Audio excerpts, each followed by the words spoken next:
Hello there and welcome to Tuesday's Nots Today. I'm Mark Dennison, hope you're doing all right. Here's what's on the show for you today. Firstly, we'll be heading to Nottingham's Arboretum as to hear concerns about repeated thefts from the park's cherished formal gardens.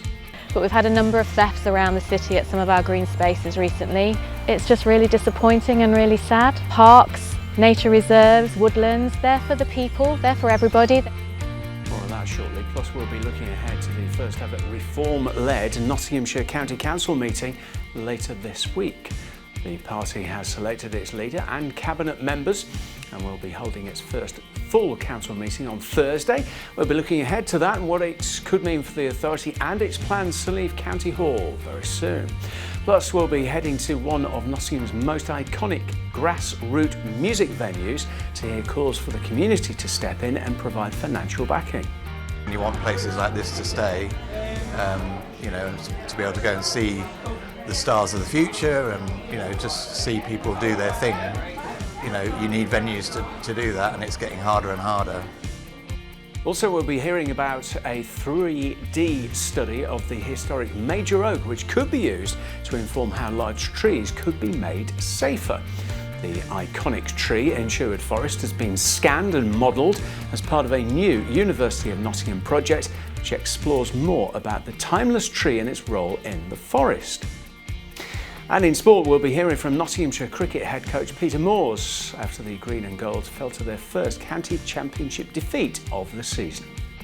Oh, it was a good game of cricket, I suppose. Anything that goes to the last 2 overs of a 4-day game is a great game for the spectators. But a lot of credit has to go to Durham. I thought they played really well. So all of that and plenty more coming up for you, but firstly, a gardening volunteer at Nottingham's Arboretum says she's been left disheartened by repeated thefts of plants from the site's iconic formal gardens. Several community sites and parks across the city have been targeted in recent months, with carefully planted flowers, trees and shrubs being pulled from the soil and taken away. That includes on Saturday morning when a ranger discovered several missing shrubs at the Arboretum just 2 days after they'd been replanted. Elliot Lacey has more. Just days after volunteers and gardeners replanted these flower beds, the Arboretum has been hit again. Last week, more than 120 flowers were taken from the public park, with the plants costing the City Council thousands of pounds, leaving behind bare soil and deep-rooted anger in their place. The incident has already been reported to the police, with additional signage and protection being placed to protect the remaining plants. Nottingham City Council says that the thieves don't know the true value of what they have taken. I think it's really important to say that parks, nature reserves, woodlands, they're for the people, they're for everybody, they're free to use. And the passion and the time that both my team and also the Green Guardian volunteers put into making those spaces as best we possibly can, particularly under the present financial climate that we're all in, it's just really disappointing and really sad. But we've had a number of thefts around the city at some of our green spaces recently. Our community garden at the Forest Recreation Ground was broken into and they stole a pond which was actually paid for by the community themselves. They also stole a number of fruit trees and flower bushes. And for visitors of the park, they say that the thefts are just a snapshot of the city's current issues with antisocial behaviour. I think it's sadly inevitable, increasingly inevitable. We seem to have lost social conscience, social value.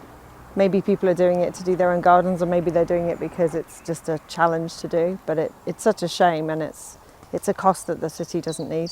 It's just the bigger picture. We're so blessed in Nottingham to have these spaces and they're used by so many people. We've lost that feeling of and looking out for community, and this is such a fabulous community space.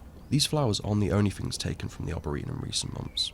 A historic bell, which formed part of the park's war memorial, was taken in February, though luckily this was only a replica. The authority urges those who have taken the plants to consider the impact their actions will have on others, as this park is now left with less colour. Elliot Lacey for Nots TV.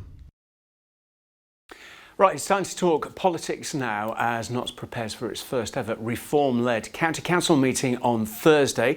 Nigel Farage's party stormed to victory at the start of May, securing an initial 40 out of 64 available seats to take the council away from the Conservatives. They've since confirmed the new council leader and cabinet members ahead of the meeting, including those responsible for services like education, social care, transport and the environment.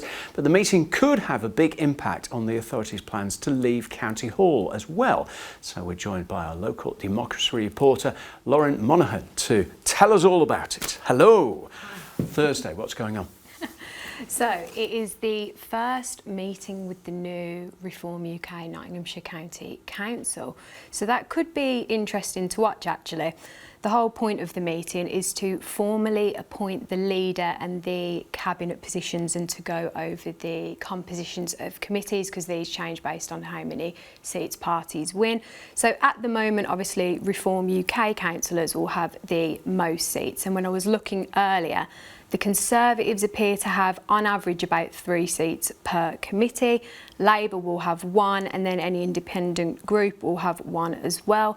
There's also a motion going to the meeting on Thursday, which is interesting, and that is all about keeping the County Council at County Hall in West Bridgford. And then, as people may know by now, Councillor Mick Barton was elected as the leader of the County Council last week. Okay.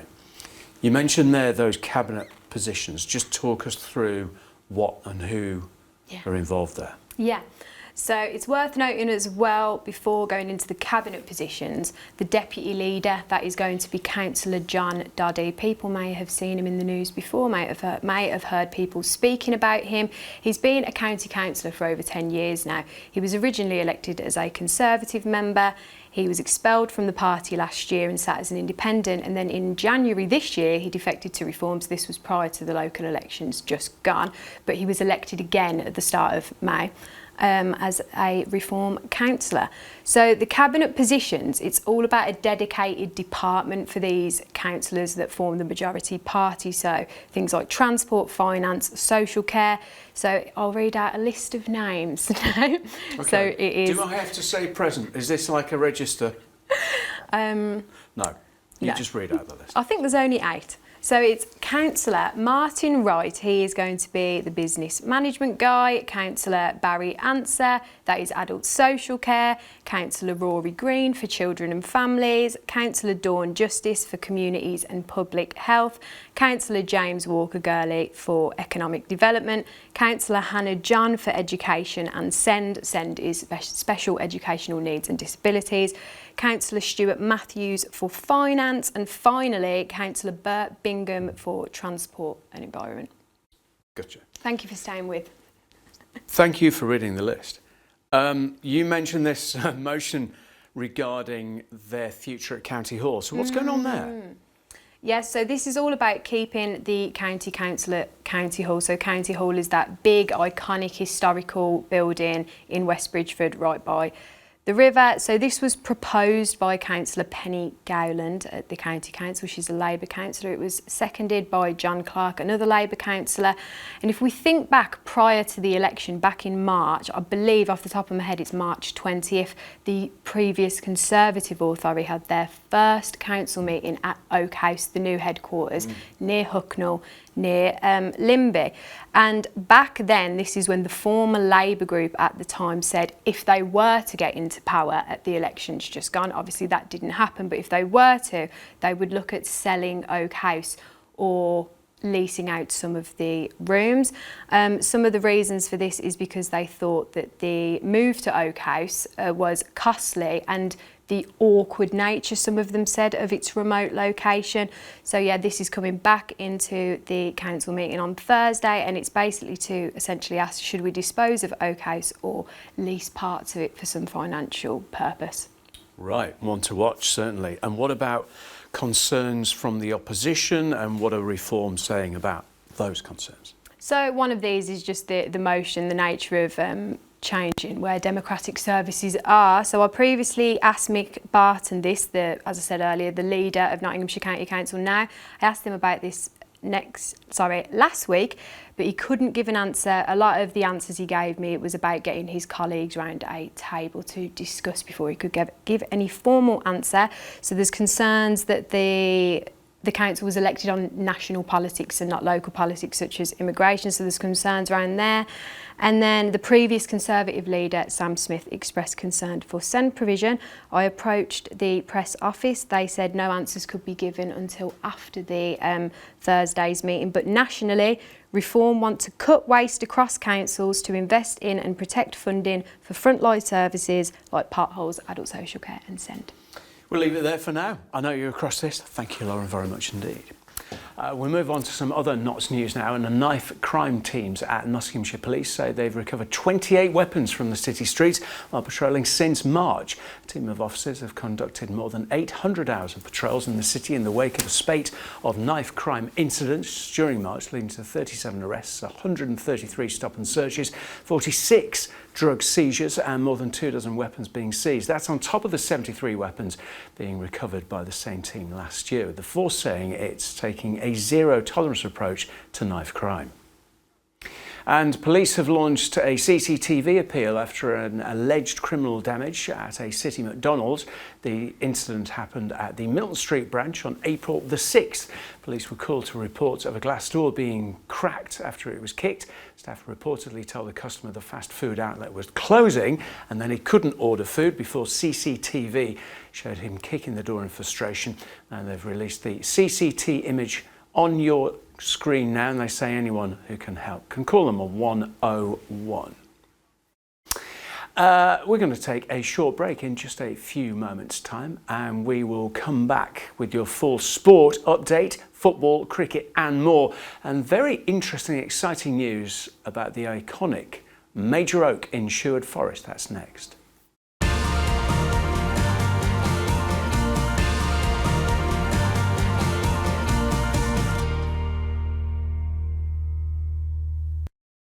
Welcome back to Tuesday's show with me, Mark Dennison. Thank you for joining us. Here's what's happening in Notts today. Firstly, Nottingham City Council says it's moving forward with community centre negotiations after some said they've been left in limbo. The Labour-run authority has changed the way it subsidises centres and will charge slightly more rent, but only enough to cover costs. Some say they're waiting to find out what's happening with their leases, but the authority says it sent out letters to each centre advising them about plans for negotiations, with new leases coming into effect next April. Gedling Borough councillors could be asked to take additional safeguarding checks under plans to support vulnerable people. The Council's Standards Committee will discuss whether politicians need mandatory disclosure and barring, or DBS, checks. As part of their roles, it follows calls from opposition councillors to introduce enhanced checks, but the council is only going for standard ones because many politicians don't engage with children or vulnerable adults through their positions. Next, and 40% of the UK's grassroots music venues operated at a loss last year. That's according to an annual report by the Music Venue Trust. But 7 national venues are on a mission to change the way they're funded, and one of them is right here in Nottingham. Lucy Marshall went along to Peggy's Skylight to see what the scheme's all about. You might remember that nearly 3 years ago, Nottingham City Council announced plans to sell Peggy's Skylights building. But now, in 2025, the club's looking for new landlords. And it could be you. Peggy's has been included in the next phase of the Own Our Venues project, which removes grassroots venues from vulnerable commercial leases and places them into community ownership. The pioneering project is coordinated by Music Venue Properties, which is a charitable community benefit society. So, unlike a charity, it's able to raise funds through community shares. Director Paul Dietz hopes the scheme could be the answer to years of uncertainty for the club. The first round of fundraising was very successful, and then this one, I think this was launched 3 days ago and it's already at 200 investors now. Absolutely get involved if you love music and you want places like this to stay, you know, and to be able to go and see the stars of the future and, you know, just see people do their thing. You know, you need venues to do that, and it's getting harder and harder. The national scheme opened on the 15th of May and will run until July the 31st. The recommended share subscription is £500, but supporters can pay as little as £100 or £50 for under 25s. The combined minimum target is £1 million. The Music Venues Trust estimates that 35% of grassroots venues have closed over the past 20 years. Some familiar names include the Chameleon in Hockley and Intake in Mansfield.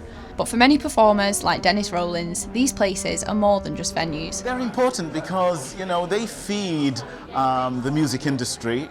They feed the music industry in a way that gives young musicians and up-and-coming artists a real foothold, and it's really nice that there's an opportunity to make this club your own as a community. I'm very lucky to play in so many establishments, not only in the country but around the world, and there are very few clubs with a special vibe like Peggy's Skylight. With the future of many places uncertain, could this scheme be the key to the future of grassroots music venues? Lucy Marshall for Notts TV. Time for our next guest now, and when I say we have major news for you, I mean it, because experts from the University of Nottingham have led a new project scanning Sherwood Forest's iconic major oak. Although the information is being used to inform how to make trees in public spaces safer, it's creating new artwork as well. Artist Caroline Locke will be showing off her work alongside others at a new exhibition at Nottingham Castle, delving into the myth and magic of the woodlands. She's here to tell us more alongside Dr. Ali Gamra. You are both welcome to the studio. We'll talk about the art in just a minute, Caroline. Ali, can you tell us about this scanning of the tree? How did it work? Yeah, so basically you would have an operator, a person just physically present where the tree is using some laser scanning devices.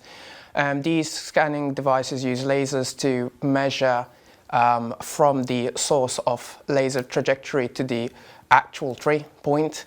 And basically by going around the tree and scanning using these devices, you get a 3D space in a numerical format of X, Y, and Z coordinates. Now, when you get millions of data points, you get to simulate the outer layer of this structured tree or whatever you are scanning, and that can be further used to other operations as well. Wow, that sounds very high tech. Although I believe weren't tuning forks used as well? I read something about tuning forks. Were they used as well in this? Tuning forks? Yeah. Would that be for what reason? I don't know. I read something about tuning forks being used. I use tuning forks. Oh, is that you? I'm confusing the two. Sorry, that's these all right. questions for Caroline here. Caroline, yeah. So you use tuning forks in your... Yeah, I've been working with trees for a long time now, and I wanted to record the frequency of a tree, and when I first did this I used the frequency readings that we got for a piece of work at Yorkshire Sculpture Park which involved tuning forks. Right. So for each tree I took 3 different readings, and there were 3 tuning forks used for each of those trees, and people were invited to play them and listen to the frequencies. So frequency of the tree, what's that? So I'm an artist that works with sound, and I'm also interested in science and different theories, and I've always been very interested in the theory that all things vibrate at different frequencies, so everything has a frequency. Right. So a frequency is amount of movement per time. Okay. And I was really interested in kind of relating the tree and the movements that we see in a tree to sound, and so by sending different sounds through trees and using an accelerometer, a really intensive sensor picking up the sounds, I was able to kind of give a frequency reading to a tree. So wow. I've done it in lots of different ways. And working with Ali and the team at Nottingham University, we used a particular way using the laser I'm really sorry scanner. about panicking you there, Anne. No, Suggesting I like you had the challenge, tuning yeah. forks. It's Caroline all the way along. Tell us about the exhibition there. This sounds really interesting. It starts on the 24th, runs right through to November this year. It's a great show. I've been there setting up yesterday and just seeing some of the other artists as well. The work's really beautiful, really nice. So it's all in relation to trees and forests. My particular part in the exhibition began over a year ago. So I've been working with Sherwood Forest, so I've made a number of visits over the process of a year, and we've made a documentary about my visits. And each visit I meet a different researcher from Nottingham University. So these are experts in ecology, experts in sound, experts in engineering like Ali, and we have a chat about the amazing forest that we have so close on our doorstep. Well, we'll have to go and see it from the 24th. And Ali, I wanted to ask you about what you and your team have learnt then about it. This is about the safety of iconic. I mean, the Major Oak is iconic. So what have you learned? Yeah, well, there is much to learn and much more to discover. The key point here is that we were successfully able to replicate the digital representation of that tree. Yeah. And now that tree, depending on the use of it and need, we can have a look and assess anything, really, how the tree behaves under wind loadings or aging or anything that really could affect its stability, its safety, and that's all thanks to methods known for engineers as called finite element analysis, in which we do these model analyses to find the natural frequencies through the eigenvalues problem solving of it. Yeah. I'm going to have to pause you there because we're pretty much out of time, but people have to go along to the exhibition and find out more about both of your team's great work. Thank you, Caroline and Ali. Thank you for and your inviting tuning us. forks. Your tuning forks. And bells. Yeah, Two and bells. Thank you. Time now for your sport on the show now, and we'll start with cricket. That's after Durham handed Notts their first county championship defeat of the season during a dramatic weekend in the northeast. Notts successfully chased down their target on the final day thanks to a battling Joe Clark century, but Durham got the 91 runs they needed in their final 18 overs to secure the win. Speaking afterwards, Notts head coach Peter Moores reflected on an agonising loss. That was a good game of cricket, I suppose. You know, anything that goes to the last 2 overs of a 4-day game is a great game for the spectators. Tough to come out on the wrong end of it. So, as we had, I think we'd have expected to probably draw the game today at the start of it. It's a good pitch. I think we'd probably track it back to the first day when in the second session, the first day we lost 7 wickets, which feels like it was too many for the pitch, really, and especially where we played that first session. But a lot of credit has to go to Durham. I thought they played really well. Football now, and Forest playmaker Morgan Gibbs-White says his goal on Sunday was dedicated to teammate Taiwo Awoniyi after the forward came out of an induced coma last week. The striker had emergency surgery following a ruptured abdomen caused when he collided with the post during the side's draw with Leicester. Gibbs-White scored the opening goal in Forest's 2-1 win over West Ham on Sunday, and said the whole team is thinking of Taiwo during his recovery. We knew we had to do it for T today. And the 3 points, the win, was for him. He's on a good road to recovery now. Everything went positive as can be. But no, that performance out there was for him. He gave us a nice message before the game, which was nice to see, saying that he's right behind us. So yeah, it's been a really difficult week to take for everyone, I think.